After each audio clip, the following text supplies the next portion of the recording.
What is going on, everybody? Welcome into episode number 432 of Underground Sports Philadelphia. Unfortunately, not live because as we were getting set to go, Wi-Fi crapped out. But what is an episode of Underground Sports Philadelphia without some tech issues? The real ones know. It's KB and Matt coming at you from Underground Studios. We got a lot to dive into today about those fighting Phils. We're going to talk about the Survivor finale predictions and a whole lot more. But before we get started, make sure you guys are following us on the socials at Underground PHI on Twitter, Instagram. Follow Matt on Twitter at Matt Castorina. Follow me at KBIZZL311. Check out the website, undergroundsportsphiladelphia.com, for all of our written content. Subscribe to the podcast on Apple Podcasts, Spotify. Leave those 5-star ratings and reviews. You leave more reviews, more people find the show. We get more listeners in, and we keep growing this thing and making it bigger and better than ever. And, of course, subscribe to the Underground Sports Philadelphia YouTube channel. Click the like button, the bell icon, all that good stuff so you don't miss a single episode of all your favorite Underground Sports Philadelphia shows.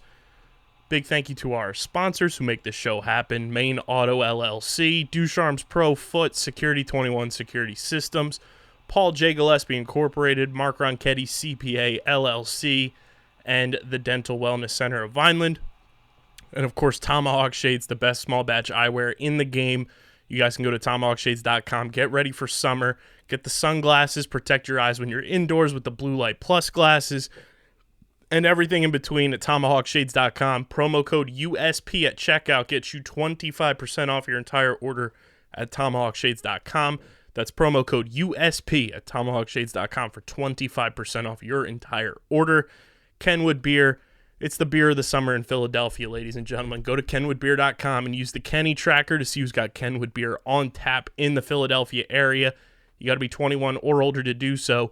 And, of course, please drink responsibly. And the game of the summer, that is Bino. You guys can go to binoboard.com, BINHOBOARD.com, and use our code BINOUSP to get 10% off your order, including 10% off that brand new limited edition ultraviolet board, the Team USA and Team Mexico merch, get you ready for the World Cup, all that good stuff.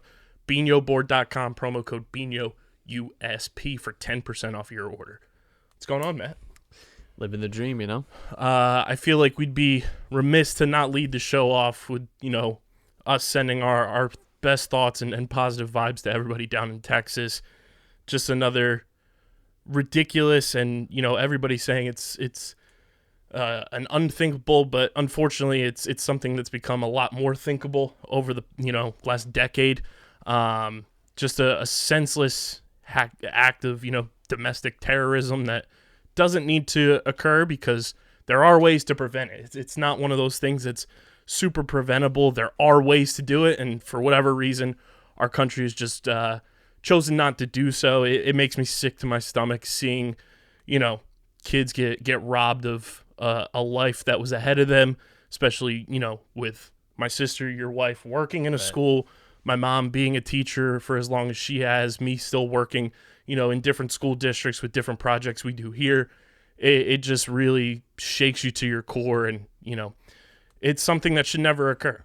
Yeah, there's, I don't know, you kind of lose words at a point because how many times have we had to even have this conversation, right, where it's like you have these terrible tragedies. I mean, just a week ago, right, you had the shooting in Buffalo, and it's terrible. And we know what the fix is. We know what has to be done to fix it, but there are people that stand in the way of that. But all we can hope is that we have a better future without these just senseless tragedies. Like, it's just no, like, you can't look at the victims and their families and all these people and tell them that, well, like, my rights are more important. Like, there's nothing that's more important than human life. There just isn't. So I don't know. I just don't entertain the conversation anymore that there's nothing we can do, that we said that, or that the answer is armed guards at schools or whatever. Because in this situation too, there was police that were unable to stop the shooter. There's an armed guard at the Buffalo supermarket that tried but ultimately failed. I can remember the Marjorie Stone Douglas school shooting, and again, it's insane that we have so many reference points for these, right? Like, the school resource officer hid outside So that's not the answer, clearly, and like the answer isn't arming teachers. That's insane. That's stupid. And why are you adding more responsibility onto the teachers? Like the teachers are the ones sacrificing their lives and their bodies, which is what we're told the police officers should be doing. And they don't. So I just, the whole thing disgusts me. And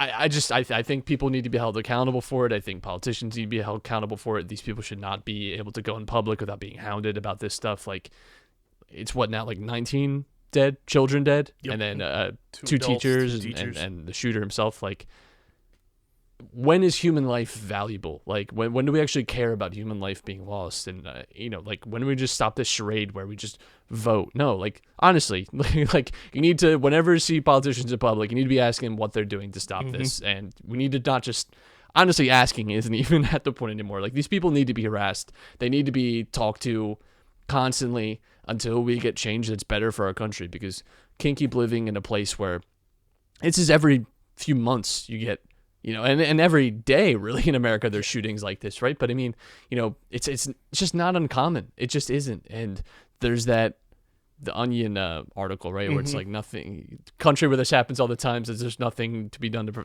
They posted today like all images from all shootings, and it's insane because you look at them and you think, oh yeah, I remember that one. Yep. I remember, like, it's insane that that's a reference point for us. For like any other country in the world, a day like yesterday would be like remembered forever. And it'll just be another in a long list of mass shootings and death that we've had to fend with, right? Like that we just had to live with. Like I remember waking up to that Las Vegas shooting a few years ago. Yeah. Like 60 people died. Like hundreds of people were shot. It was just like, yeah. That is like genuinely the keystone of like legislation change in other countries, and like a day that I bet you right now you could ask 30 people on the street, 20 of them probably wouldn't even remember. The 10 that remember could not tell you what day it was. I couldn't tell you what day it was. And that's what's so disgusting about it, is that loss of human life is just so casual to us now, and it shouldn't be. And we have to call upon the people that supposedly speak for us in power to change that, because it's unacceptable. We can't keep living this life this way, and it's unreasonable to expect us to do so. Yeah, there was a tweet today that like it just resonated the entire situation of what has been going on in this country. It was from I want to get his actual name correct, Jason Concepcion, formerly of The Ringer. Now he's with Crooked Media. He tweeted, "Truly wild state of affairs when the guy who can launch the nukes is asking me when things will change." Yeah, that's the exhausting stuff, is like people that are in power. You're in power. We voted for you. It's the same with abortion. It's the same with all these things. Like, we voted. You told us to vote for you, and you would enact this change. Now do it. Like, that's it. I understand there are some barriers to enacting some of these changes. I'm not expecting that like overnight, but I would like an effort, and I would like. It's beyond the pale now. Where this isn't a country that you want to be having kids anymore. This isn't like, if you had to pick the countries in the world, I don't know that this would be the country I would choose. Like, I was born here, and there are things about America that I love, but there's so much wrong with the direction that we're heading. It's grave. It's just a grave situation. Like, this shouldn't be acceptable to us. This shouldn't just be something we live with. And what bothers me too is you see tweets about this, and under every tweet is these guys, well, you actually need more guns, and well, it's actually not really fair. Like, no, shut up. Like, dude, like, if you're willing to type that out, like, call one of the families and tell them that. Don't actually. Right. But like, you can't actually say that to a person that's been victimized by these types of crimes, because it's not just the people that pass that are the victims here. It's the families. It's the people that were just there that day. The first responders even. Like, these are things that live with you forever. They're going to scar you forever, that you're just going to have to deal with for the rest of your life. And it doesn't have to be that way.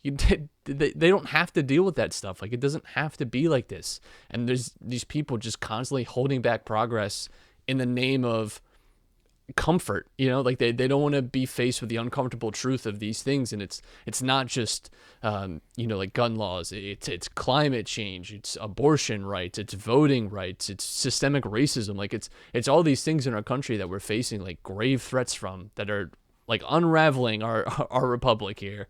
And people don't want to deal with it because it's uncomfortable to do so, and they'd rather just like self-soothe with this like repeated garble about, well, it's ultimately it's my right as an individual. Like, shut the fuck up. Like, it's your right as an individual to shut up and just like listen and like understand that this doesn't happen other places. No. It just doesn't, and it doesn't have to here anymore. It doesn't.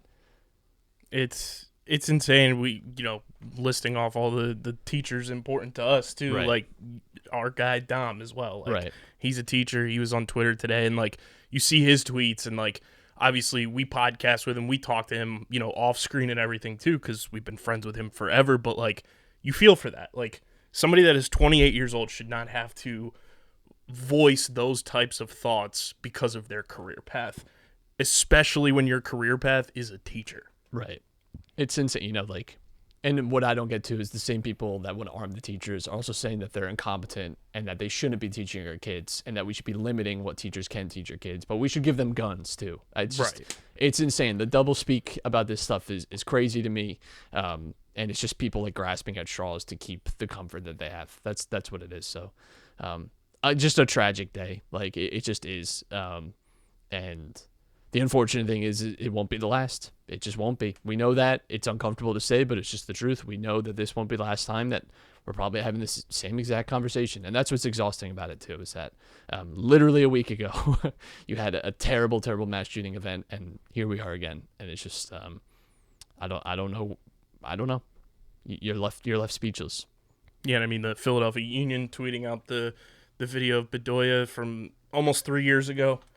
And, quote tweeting and saying, unfortunately, like, this still rings true. Right. And you had, like, everything Steve Kerr said last night, too, before the Warriors game, spot on.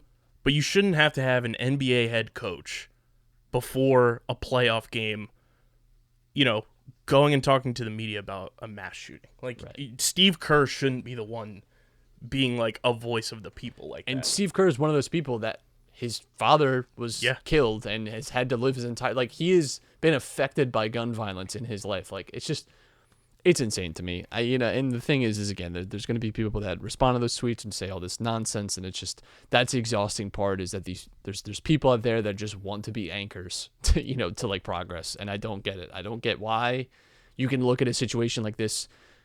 Like, how hard is it if you have that mindset to just shut up, or like just think for a second about the fact that these were children that were murdered at school. Like, that's just an insane thought, and we just put up with it for whatever reason. And it's crazy to me. It doesn't have to be like this. We don't just have to live with it.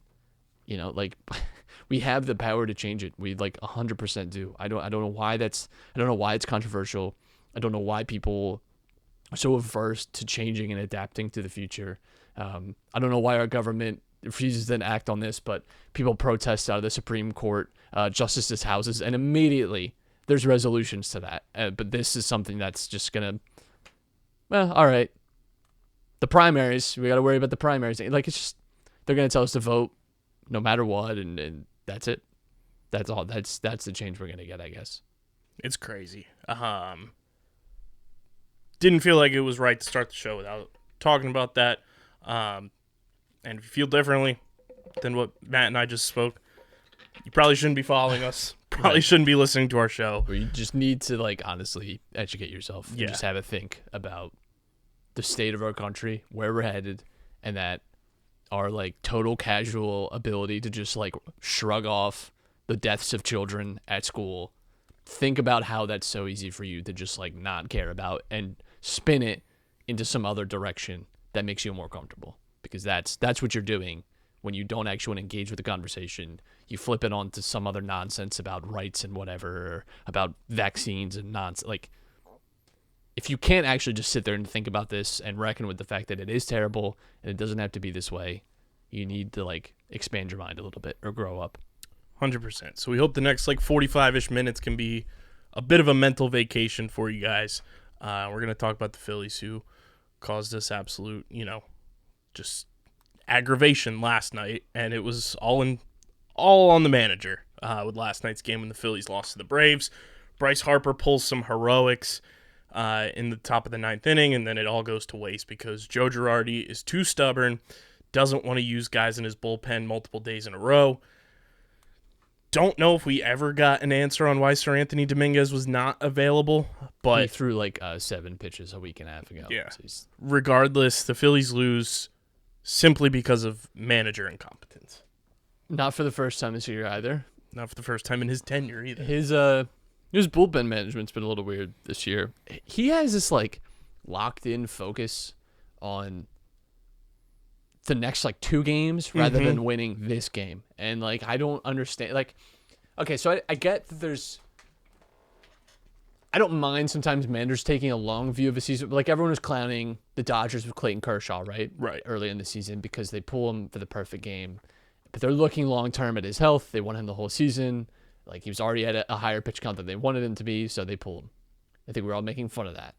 And at the end of the day, though, that's like a reasonable, responsible decision. Especially for a guy of Clayton Kershaw's, medical history. Right. His age and his injury history, fair enough. Like it sucks. You'd like to see him go for it. But you know what? Like if it's the difference between him and, being there in October or not, that's what the Dodgers are playing for. Right. So yeah, like situations like that where it's like actual, like, long term, that's probably the smart call. I don't know what you stand to, like the Braves are your main competition and are going to be. Like you are fighting it out for the wild card spot with the Braves. Like that is one of the teams you are definitely gonna have to be better than, because we're not catching the Mets in the division now, even if they have a collapse. Like the division's gone already.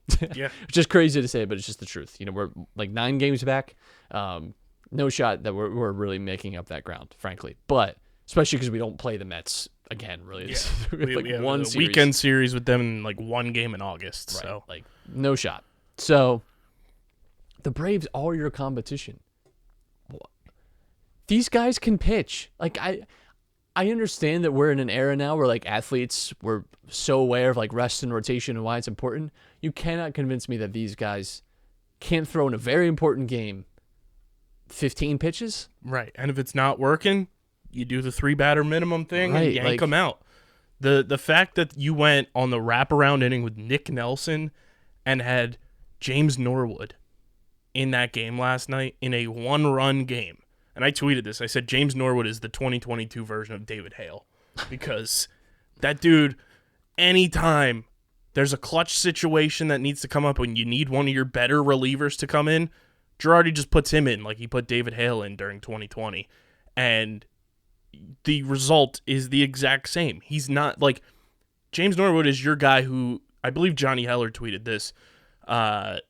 He's a guy you bring in when you're down 5 runs. Right. He's your mop-up guy. Like, you're not going to win the game, or, you need your offense to really step up. You're just filling numbers in. Right. Like, you don't bring him in a situation where the game is still in hand, and you bring him in, and then all hell breaks loose, and then Bryce Harper pulls the heroics, and then it's absolutely yanked away from you because you allow Nick Nelson to pitch on a wraparound when he clearly didn't have it. Like, he was battling through the inning that he pitched, as was every pitcher last night. Kyle Gibson, for him to give you 5 last night was a miracle. right. Because he clearly, was having issues finding his spots, but he fought through and gave you 5 innings.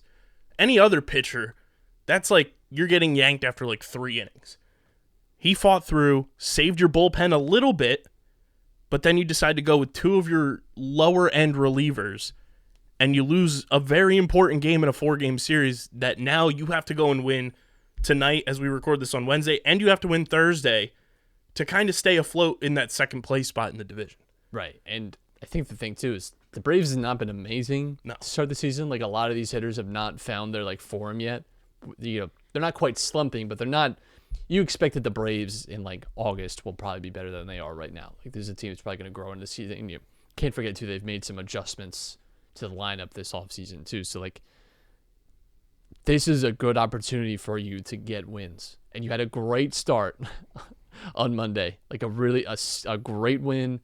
Like, the Padres series wasn't amazing, but you played well against the Dodgers again. Like, it showed that wasn't necessarily a fluke in LA. Like, you, again, hung well with them. Like, it's just frustrating to return to this level, too, where it's like, honestly, the things we normally complain about have been pretty good. Yeah. Like, the hitting has been back. The bullpen has actually been okay.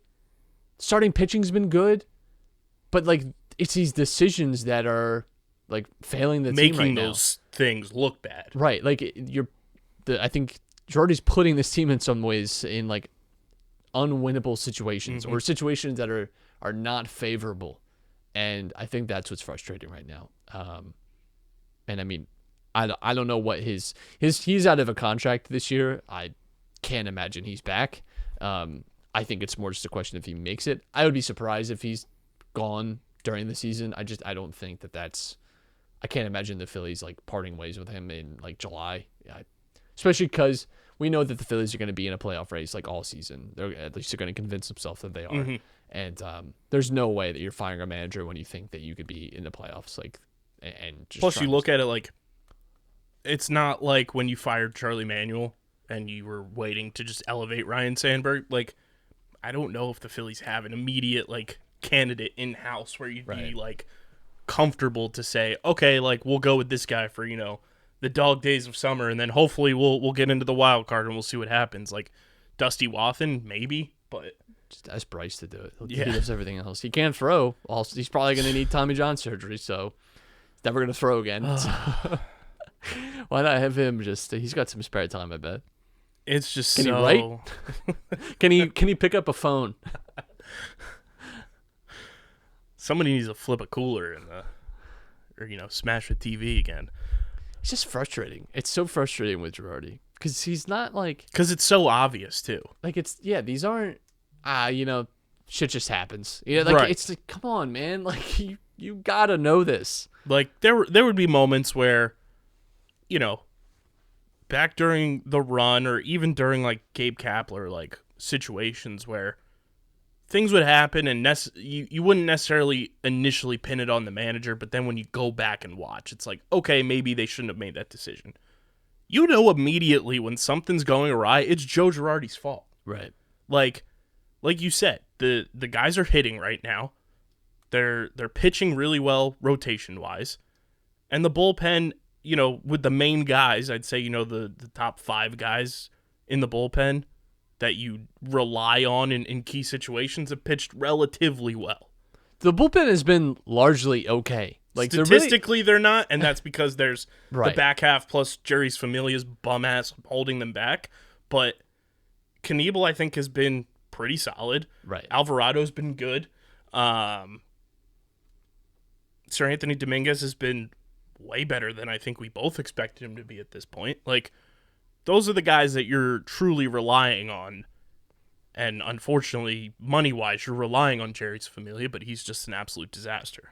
Yeah, I mean, it's just the Phillies just can't with bullpen. I think we talked about this last time. Like, they've tried everything with the bullpen, and it just hasn't worked. And I don't know if it's just a curse or what, but there's been so many guys that we've like tried every single method you can on bullpen. We've gone for like the cheap guys, the flyers, we've gotten guys off career years. We've gotten guys off of like slumps. Like we've gotten guys that have pristine injury records and then get hurt immediately. We've gotten guys that had injury problems or were just making the bet and it doesn't like everything. And part of it too is because we don't draft well. But Girardi faces some blame for this one, and it's frustrating because you had like I would say a really good week and a half of baseball where you played some really hard teams. And you did pretty well. Mm-hmm. Like you did very well against the Dodgers overall. Padres series was not great, but like it's a tough team. Yeah. Like fair enough. You start off well against the Braves, and then it's just you have a collapse like that, which I worry about. How that spills over into tonight and the rest of the series because, again, this is your competition now. Like the Padres, even it would have been really nice to get a better result out of that series because that's you're going to have to beat for the wild card. Like it's again division is. Not really, that shouldn't be the option or the plan anymore for the Phillies. And that sucks that it's already out of the window, but I don't know that you're catching the Mets. So you have to beat these teams around you. It's crucial. Johnny Heller tweeted this last night too. I'm going to list off the veteran relievers that the Phillies have brought in dating back to 2020 for you, Matt. David Hale, Brandon Workman, Heath Hembry, David Phelps, Archie Bradley, Neftali Feliz, Ian Kennedy, Jerry's Familia, Corey Knievel, Brad Hand. It's disgusting. If this was, 2016, That's the best bullpen in baseball. That's the thing is we're so far behind on getting these guys. We're constantly chasing shadows with bullpen stuff. And it's because we can't draft our own. No. So we're so... Or develop. Yeah, so we're so focused on like, well, we got to buy it. And it's so... Like, building a bullpen off of the market is like, I think maybe one of the hardest things to do in sports. Like, it's just so hard to do. And even when the Phillies objectively do... Like, Robertson, right? Everyone agreed. That was great signing. Great signing, great choice, great deal. Hurt for the entire 2 years he's here. Even when you do the right thing. Same thing with Charlie Morton when we signed him. Right. It was like, oh, this is like a sneaky signing for the Phillies. It's good. Pitched 3 games and then tore his ACL. It's unreal. And then he goes to Houston, goes to Tampa Bay, goes to Atlanta, and is perennially in the World Series. Like, you just can't make it up with the ridiculous, like, unluckiness that they have with some of these guys. But yeah, you gotta win tonight against Atlanta with Ranger Suarez on the mound. We'll see how he bounces back. And then you gotta win the series finale game to really set yourself up for like this next leg of the season. Like we've said this time and time again, Memorial Day is like the first benchmark of the Major League Baseball season. It is what Christmas is to the NBA season. Right. You know, like everything after this is really when you start to see teams like peel away or not. And this is where it gets a lot more real. I'll say this. It's not going to be I shouldn't speak too soon because we have like 4 or 5 games between now and Memorial Day. It's not going to be the worst I think I felt about the Phillies. Yeah, like I still feel like decent. Yeah. I remember a Brewers series a few years ago around Memorial Day, and that's where it soured. Mm-hmm. I remember that being a moment where I was like, this team. Well, you know who could sour it this year for us, Matt? Is Gabe Kapler and the Giants, because that's our Memorial Day series. Yeah, I've seen a lot of, like, we should bring Gabe Kapler back.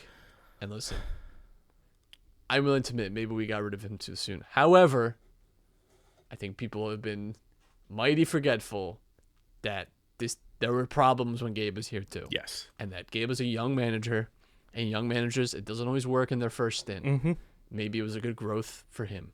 Not everybody's Doug Peterson. Right.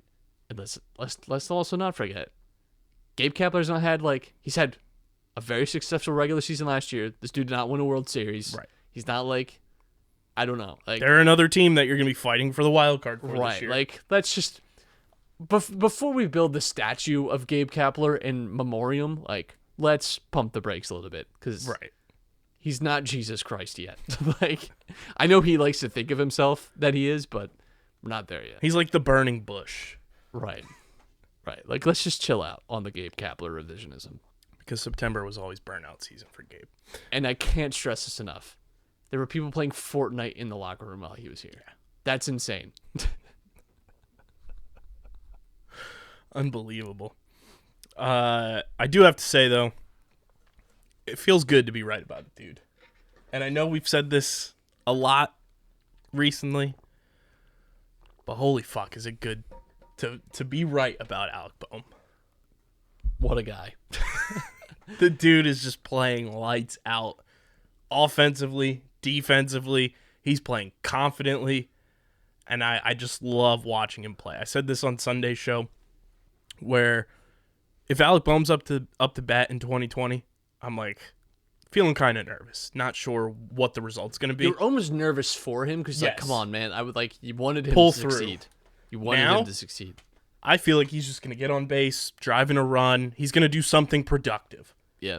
And it's no doubt about it. I would rather have Alec Boehm up in a game-winning situation with runners on base than JT Realmuto. Oh, 10 times out of 10. I would take the wins above replacement player. Who would you rather have up with runners in scoring position to win the game for you? JT Realmuto or Roman Quinn? I think that's still JT. I'd rather have Quinn on base because we saw him the other day get from second to home very quick. That's the first time that Roman Quinn's speed, I think, has ever been the difference in a game for us that I can remember. I'm sure it has. And at it's some even other point. crazier that he can still run that fast. It's insane. After he tore his Achilles this time last year. God bless him. It's wild. Hey, Marlins.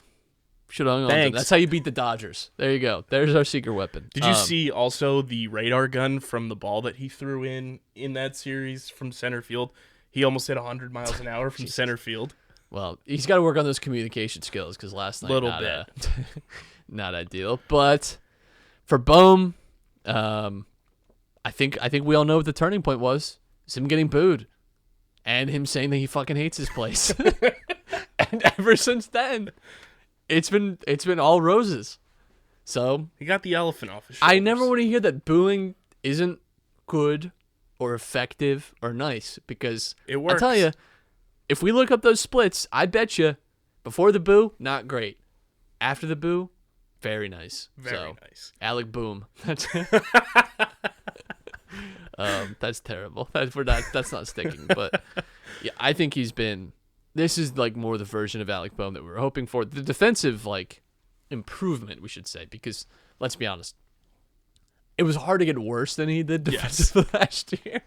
I think it was like minus 11 like run efficiency, like something like that. It was just it was just like Rhys Hoskins was like -4, who's like Another guy who has been playing pretty solid Rhys Hoskins defense. is like the stigmata of bad infield defense for like so many people. Like he's the worst. It's like Alec Bohm is literally 3 times worse. Like, and they've both been fantastic defensively. It's just stupid. It's insane. Like I was at the game last Wednesday, and Rhys made 2 pick plays that like 2018 Rhys is not making that. Right. Like ever. Like he's not. It's not even in his wildest dreams. His brain wasn't working that fast Right. yet. Like he wasn't functioning at first base like that.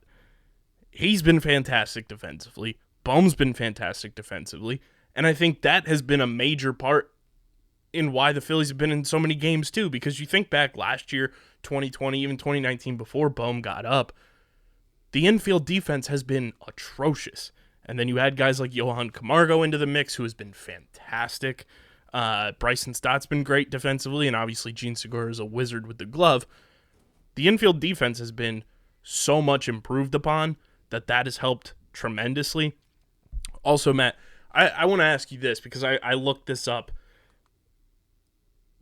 This Phillies team, in your opinion, with the talent that is, in the lineup offensive-wise, you'd assume they should be able to consistently score like 5 runs a game. Right. Can you tell me what the Phillies' record is when they score 5 or more runs in a game? Uh-oh. I'm trying to think of all the times that we've scored 5 or more, and I think it's been overall pretty nice. And for the people at home, the Phillies' record this season right now, they're 20-23. I'm trying to think of how many times we've gotten over 5. I'm going to guess we're like 11-8.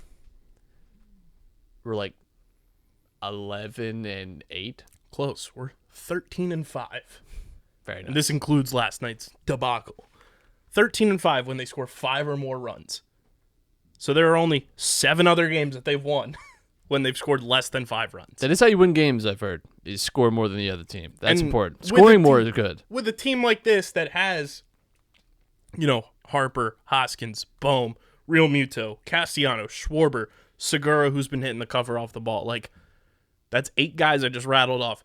You should be able to manufacture and score 5 runs a game with your eyes closed. Like, Right. I get there's moments where, pitchers are hitting their spots and you can't really figure them out, but this team should consistently be putting up 5 runs a game. No doubt about it.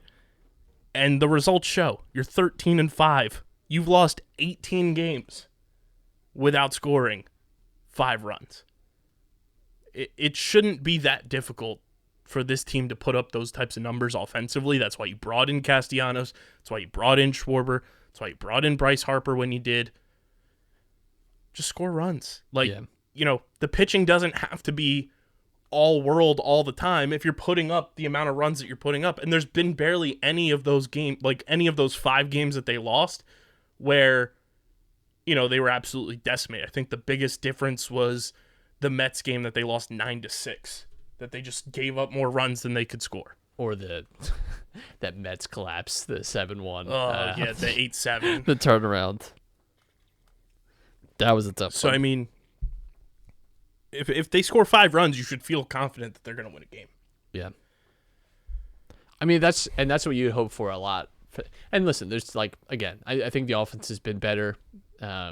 We've seen Schwarber hitting it better, and I think again this is a team that offense generally improves as you go into the summer, but offense around the league has also not been amazing either. It should be said. It's not like there's a lot of guys slumping this year that weren't quite expected to be this way. There are a lot of teams struggling with guys that they were hoping would be better that they just haven't been. So it's not just the Phillies having these issues either, which is a comfort, I guess. 100%. We're going to play our favorite game. Check in on the NL East run differential. It's brought to you by our friends over at Pickup.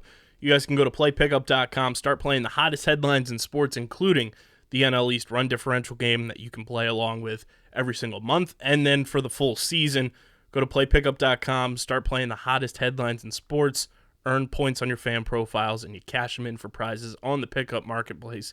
That's playpickup.com. The biggest takeaway I have here, Matt, with the NL East run differential, which looks like this. The Mets at 29-17, up 7.5 games over the Braves and the Phillies, respectively, at plus 45. The Braves are 20-23 this season. They have a minus 14 run differential. The Phillies are 20-23 this season, but they have a plus 14 run differential. Miami at 18-23 have a plus 13 run differential. And then the stolen franchise, Washington Nationals, in the basement at a minus 63. The thing that stands out to me, obviously, with the Phillies and Braves being tied, is that something's going right for the Phillies in an offensive perspective. It's just a matter of it full-blown clicking for them. With the Braves being 20-23 and minus 14, I think that's more telling of what the Braves have been this season. They've kind of overachieved a little bit, and they're still not producing runs to win games, where the Phillies are producing runs. They're just not finishing games, I would say. Phillies have not been great in close games either. Yes. I would be curious to see what games settled by 2 or less runs. The Phillies I don't think have been amazing at that this season either. They've lost some tight ones, so and some of that could come down to management. I think that's one of those hallmarks. But it does give you a good perspective on the Mets have been great, even dealing with injuries, right? Like Scherzer dealing with injury hasn't affected them yet. It could still, but you just think about like where this division is headed, and you look at the wild card now, and that's where your mind's already wandering, which is frustrating.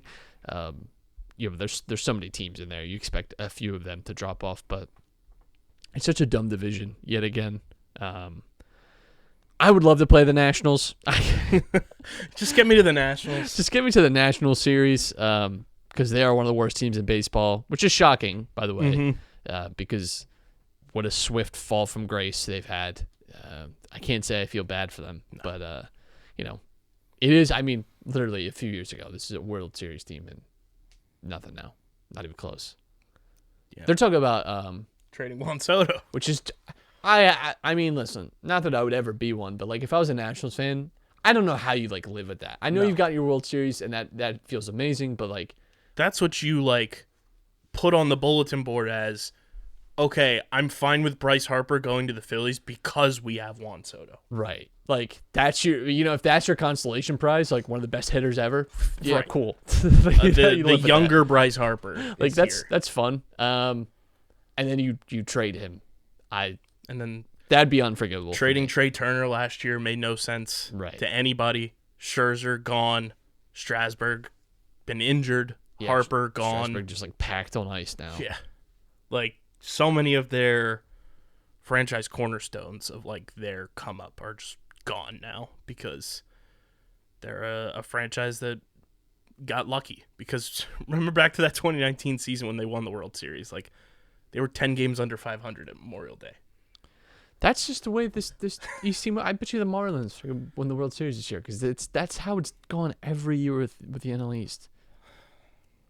It's insane. And you know what's insane too is I always see, and God do I hate it, but the Phillies in 2008 were 9-13 to start. The 2022 Phillies are also 9-13. It's I hate those stats, but you also forget that World Series winning baseball teams, as we would know too, because the best Phillies teams during that stretch did not win the World Series. Arguably the worst did. Yes. The ones that were getting like 100+ wins or high 90s wins were not winning the world. So it is kind of stupid in baseball sometimes where you have these great teams. Ask Gabe Kapler, right?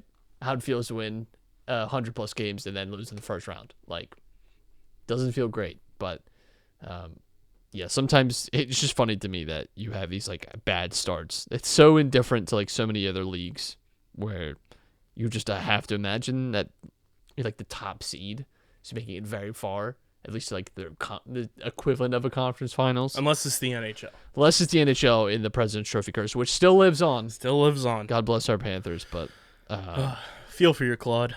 Feel for you. Know that feeling, but man, it's stupid. It's wild. And you think back to that 08 team, like they weren't complete until the trade deadline. And, back then when the waiver deadline existed, like you went and got Joe Blanton and Matt Stairs. You don't win the World Series without either of those guys.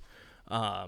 So, this team is still potentially incomplete. And Dave Dombrowski talked to the media earlier this week and said he's not happy with the start. So we'll see what that means for, the moves that he potentially can make when the trade deadline gets closer. I think that has to be a shot at Girardi, though, too. Yeah. Because I tell you this, as much as we rag on John Middleton, he signed the checks. And listen, I don't want to give the man credit, but he has spent a lot of money on a team that has shown literally nothing to show for it because we're going on a decade of no playoff baseball. The only thing is a Bryce Harper MVP and a second place finish for Zach Wheeler in the Cy Young last year. Like that's it.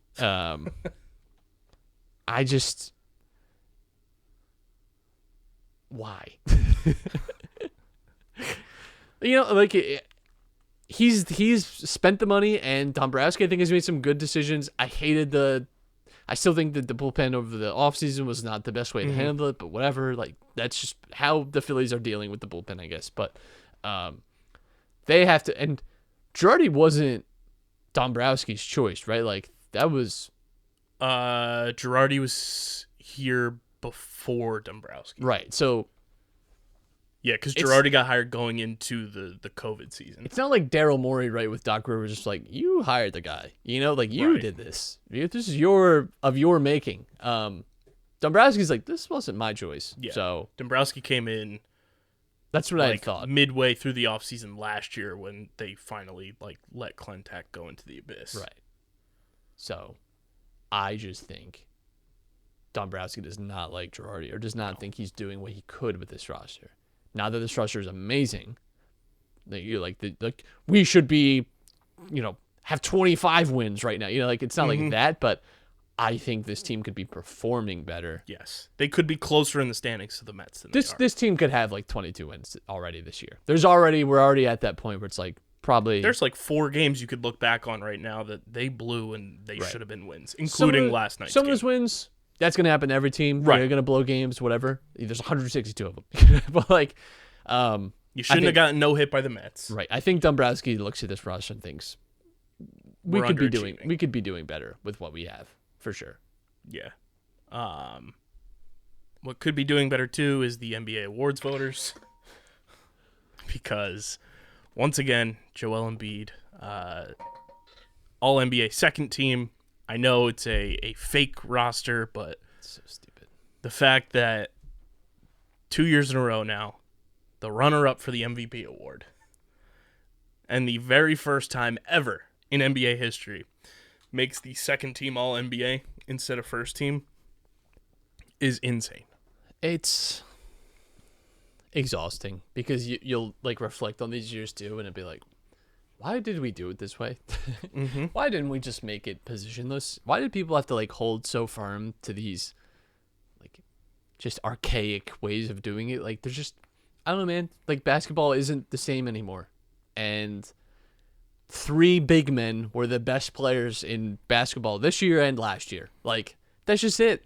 I don't know what to tell you. LeBron James is not of a set position either. It's stupid. Yes, they're technically all centers, but why are we pretending it has to fit this mold? That's what's the frustrating part, is that Embiid is not being properly rewarded for where he was. He was among the 5 best players in the league last year, and that's what All NBA should reflect. So it's very frustrating to not have him win the MVP, whatever. But not even to make the first team All NBA. It's stupid. It'll never really sit right with me. I'm gonna because I just found that Kyle Neubeck tweeted this out. I'm not gonna read who they voted for just because it's super small in a giant spreadsheet, but we'll tweet it out. These are all of the voters for the awards: David Aldridge, Sam Amick, Jason Anderson from the Sacramento Bee, Greg Anthony from Turner, Kevin Arnovitz, Steve Ashburner, Antoine Bencharel. I think it's a French newspaper, French outlet. Renjun Bao, Howard Beck, Tim Bontemps, Rod Boone from the Charlotte Observer, Chris Broussard. The fact that Chris Broussard has a vote is insane to me. Rick Bucher, Doris Burke, Callie Kaplan, Shams, Anthony Chiang. How does Shams get a vote? Makes no sense. He's not even like an analyst. He's not even like a reporter. He's just like a He's PR a host machine. and an insider. He's just a PR host. That's it. He just gets press releases from agents and players, and that's it. He doesn't even analyze basketball. How is that not a conflict of interest that Shams gets to vote on this stuff? Especially since he's represented by. Not only that, but he very obviously does like quid pro quo stuff with players and agents all the time. How is he allowed to vote on this stuff? That's insane to me. And you know what's funny? Woj does not have a vote. How the fuck does Shams have a vote? What has he done to deserve that? The only thing I can think of that like justifies it, air quotes for the people just listening, is his role at Stadium. But that's the only thing I can even like. But he's never once been like a basketball. No, he hasn't been that way since he was at Yahoo. Or like, he's not like on a podcast breaking down games. He's talking about like contract negotiations. Yeah, and then he interviews players for Stadium, which nobody uses. I mean, come on. That's crazy. That's insane. David Chinolato, another foreign outlet. There was one of these foreign outlets that last year that voted Russell Westbrook as MVP. So we should start looking into these people. This one's kind of funny. Antony Daimiel, his outlet, Matt, is Movie Star Plus. Uh-oh. But not with the E in movie. Dan Devine from The Ringer, James Edwards III from The Athletic, Chris Fedor from Cleveland.com, Vince Goodwill from Yahoo Sports, Michael Grange from Rogers Sportsnet, Jared Greenberg from Turner, Mike Greenberg from ESPN. How Greeny has a vote is beyond me. Kevin Harlan, Zach Harper from The Athletic, Kurt Helen from NBCSports.com, Chris Herring, Drew Hill, Adam Himmelsbach from the Boston Globe, Lisa Sue from Tencent, Cassidy Hubbarth, Kelly Iko from The Athletic, Frank Isola, Jesus Christ. and his outlet is Sirius Radio. Mark Jackson, Jesus Christ. Ernie Johnson. I mean, he's a host. Yeah. You know, like he's not. Casey Johnson from NBC Sports Chicago, Mark Kestetcher from ESPN, Chris Kirshner from The Athletic, Eric Corrine from The Athletic, Scott Kushner from the New Orleans Times, Zach Lowe, Brian Mahoney, Rob Mahoney, Chris Mannix, Diego Martinez, Jeff McDonald from the San Antonio Express News, Dave McMiniman, Mark Medina from NBA.com, Yoko Miyagi from Sports Graphic Number, Joe Masato from the Oklahoman, Eric Neem from The Athletic, Kevin O'Connor, Bill O'Ram, David Pash, Kevin Pelton, Kendrick Perkins. I'll go to war for Perk, though, the way that he went to war for Embiid. I'll take that. Fair enough. Michael Pina, everybody's favorite alarm setter, Keith Pompey. Jesus.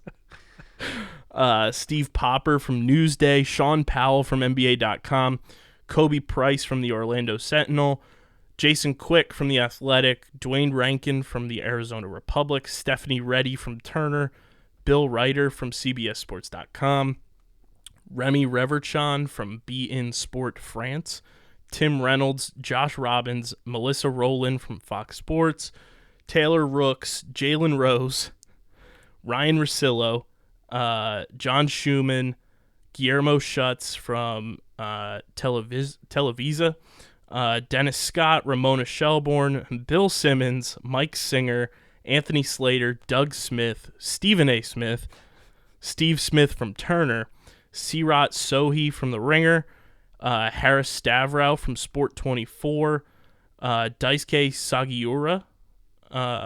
Then we have Justin Termine from Sirius, Christos Saltas, Joe Varden, Eric Walden, Gary Washburn, Michael Wilbon, Brian Windhorst, Matt Weiner, Christian Winfield, Michael C. Wright, Om Young Miask, and Jeff Zilgit. I bet you 95% of that list has not watched more than 40 regular season basketball games combined this season. Not including the ones that are calling games that somehow have a vote. Like Doris Burke. Doris Burke, I get I at least get because her like, she having- like is like a reporter still. And at like, least she's there. She kind of does everything. She's like an analyst in a way. Like, Windhorst having a vote. yeah, it's like I love him for the deal zone, but a lot of these people like talk about.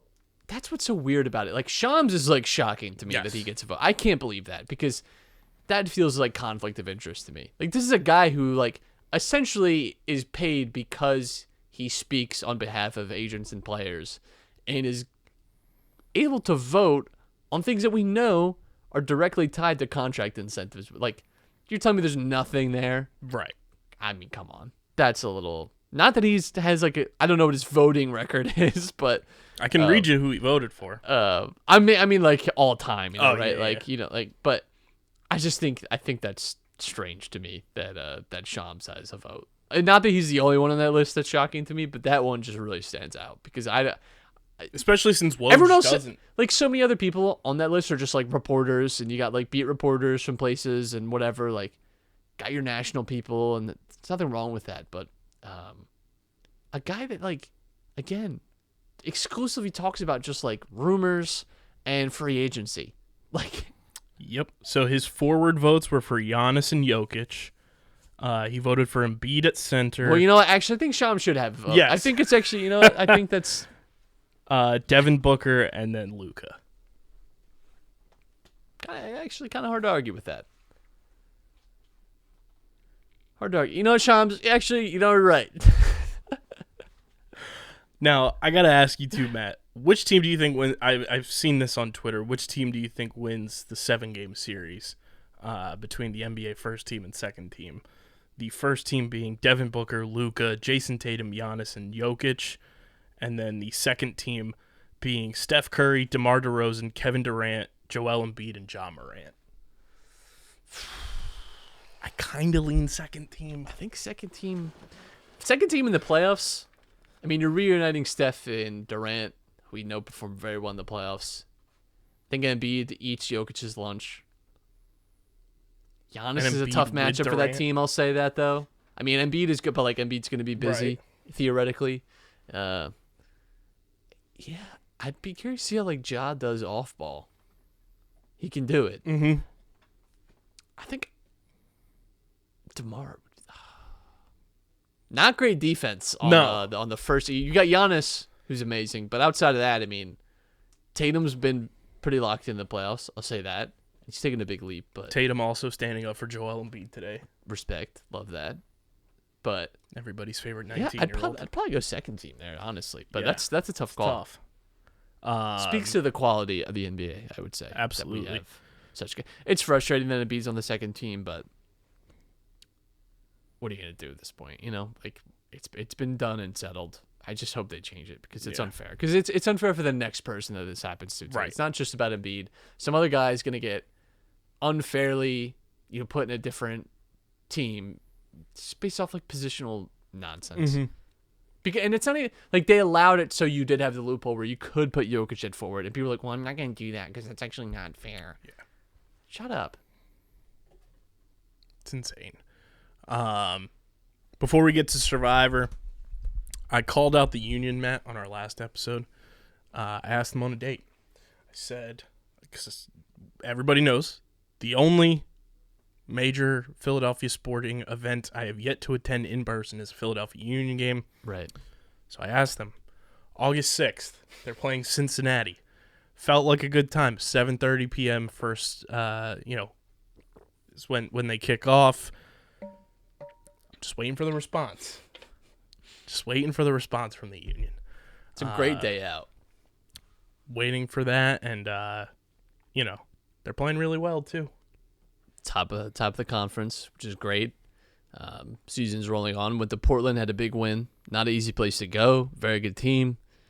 So, you know what's crazy too is the Union have just like continued. Like they've lost pieces, right? Like pretty much every offseason now. They've been losing what you would imagine are like, if not key players, very good players, at least regular starters, and they've just moved forward still. Keep chugging along. Brendan Aronson, not a Union player anymore, but supposed to be transferring from Salzburg to Leeds, and the Union have a sell-on clause. Looks like they're going to get about like $5 million off of that. Going to have made just off of him, in sales around like $14 million, which is insane for like an MLS team. Like that's huge. I mean, that's a guy too that was homegrown. So big testament to the academy there. And that's a success story that you'll have forever too for the Union. It's like the second biggest U.S. guy over the last 5-7 years. It's him and Pulisic are the would be the two highest. Now, it's amazing because Brendan Aronson is not even like the name with the U.S. Like Pulisic was and still is at the time of his transfer. Brendan Aronson is like just started to kind of break through the U.S. national team, and the fact that he's going for a price like that and has really been recognized a lot for like his great like physical attributes. Like this is a guy that's just nonstop running. I was talking to you the other night. He's like one of the highest runners, like distance covered in all of Europe. Not even just he covers so much ground. He's been so good, such good energy. Like there's even a rumor now that Jesse Marsh, who's an American coach at Leeds, wants to also bring Serginho Dest, another American, to Leeds. So like just trying to get the U.S. national team out there, but.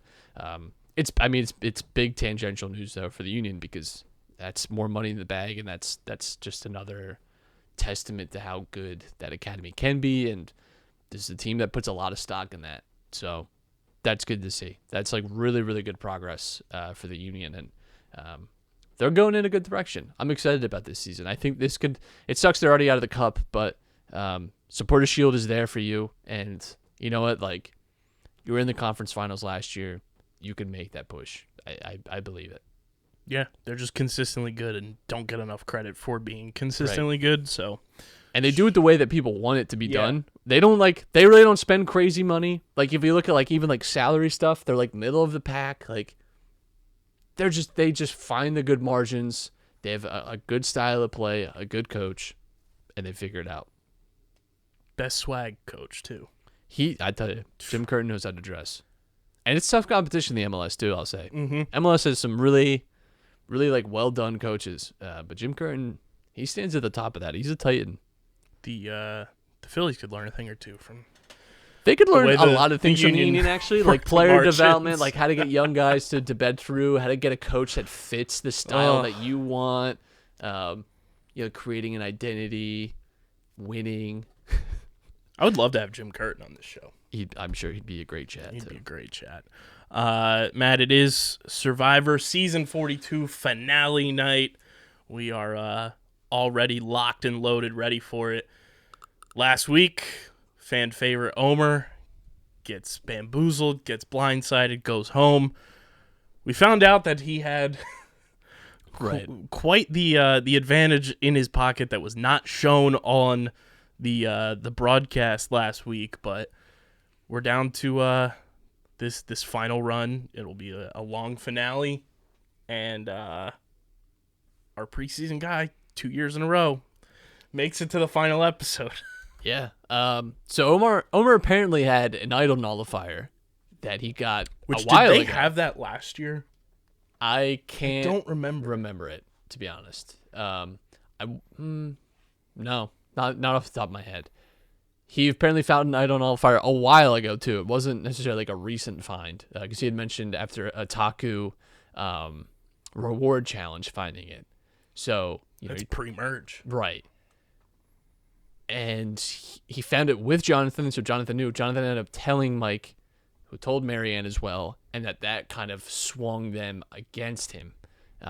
Which, I mean, it's like big information that was left out. I don't know why. I don't know why that didn't make it into the show, whatever, but I just found that like fascinating that he had this idol nullifier and was planning to use it on Mike on, what would be tonight's vote at 5. And that would be like one of his big moves, really public moves too, to kind of like cement his resume. Didn't happen. Instead, he gets blindsided by Marianne, who orchestrated a great vote. Didn't get the movement that she wanted from like Jonathan and Mike, and they were looking out for themselves by not doing that. But she uses her extra vote. I think it's the first time an extra vote has actually been properly used to vote someone out in the history of Survivor. Yeah. So shout out to her. That was a great play, and she gets a lot of credit for that, as she should. She's done like a full turn for me, because a few weeks ago I was like, it's hard for me to see it. The last, I would say, like 2 episodes, like I could see Marianne winning. I could, you could tell me that story. Kind of flipped at that very emotional tribal council. Right. Like that's where I think, and listen, if she wins, she wins, and she deserves it. Yeah. So, I would say the only person that's left that I just don't see winning is Romeo. Yeah. He just hasn't done anything to warrant. Hasn't made a big move, and also like isn't tied to anyone either. And I don't know what the people's opinion of him really is. It doesn't, like, I don't know. I would be very surprised if Romeo ends up winning this. But everyone else, Marianne, Mike, Jonathan, Lindsay, any one of those 4 could win, and I wouldn't be surprised. I think Mike and Marianne are my 2 most likely winners, simply because they both have idols still, by the way.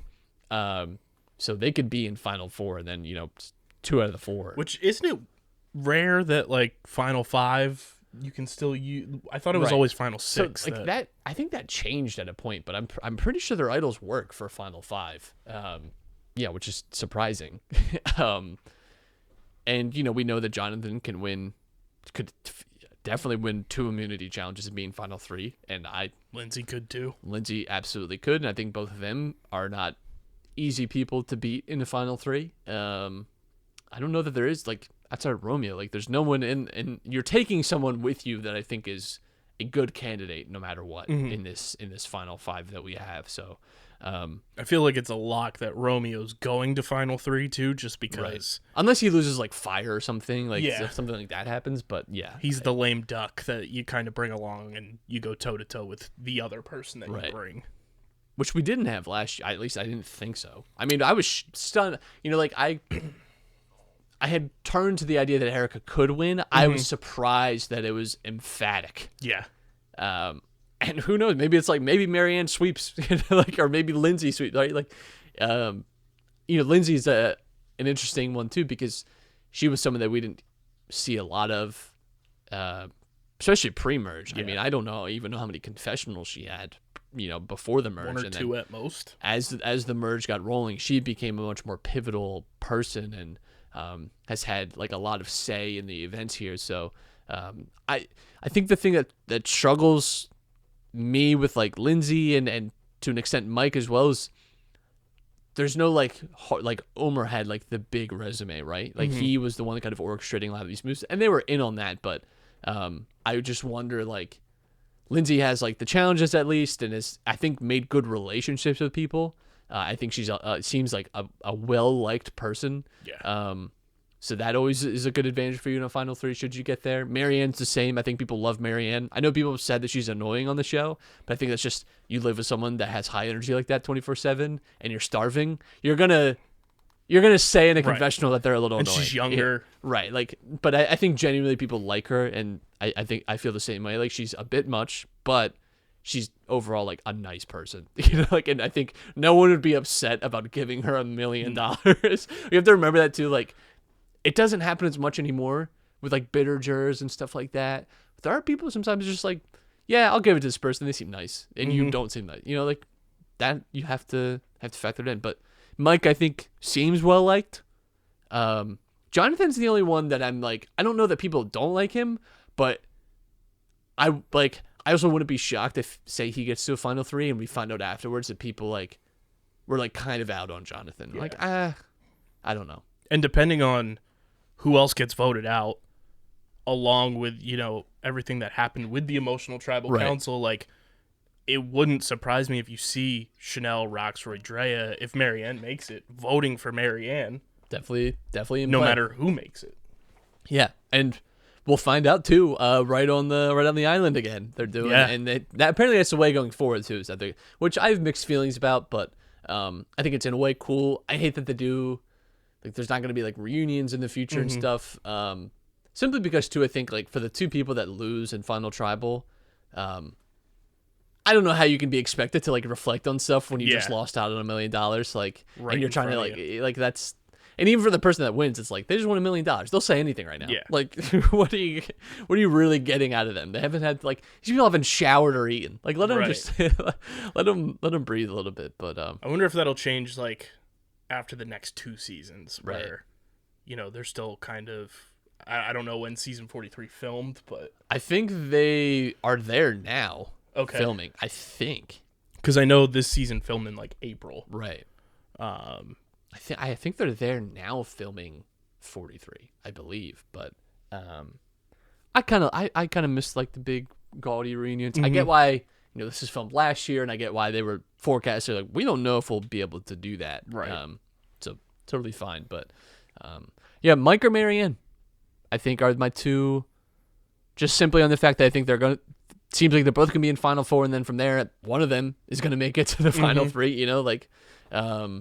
And I think either of them makes it and could definitely win, and I'm looking forward to it. Like I said, we were good on Mike, we were good on Lindsay. Again, if you were a girl or woman from New Jersey and you go on Survivor, I'm gonna root for you, not just because New Jersey people are the best, but great track record. And if you are a firefighter from the Northeast, like Mike is, and it helps that he's from New Jersey. Hoboken, no joking. There you go. I don't know what it is about that type of person. I guess it's because in New Jersey you have to talk to a lot of people all the time. Hold the door at the loudly. Wawa. Hold the door for people. We're a very diverse state, and we're also like all packed in here, the most densely populated state. So you're used to a lot of farm fresh veggies. Right. I love it. So I'd love it if our preseason. If we had 2 straight seasons of getting our preseason pick to at least the Final 3, I'd consider that we're pretty good. Right now, I mean, even Mike being in the top 5 feels great. It's like, you know what? We were able to just look at a picture and a short by and be like, that's our man. Good track record. That's our man.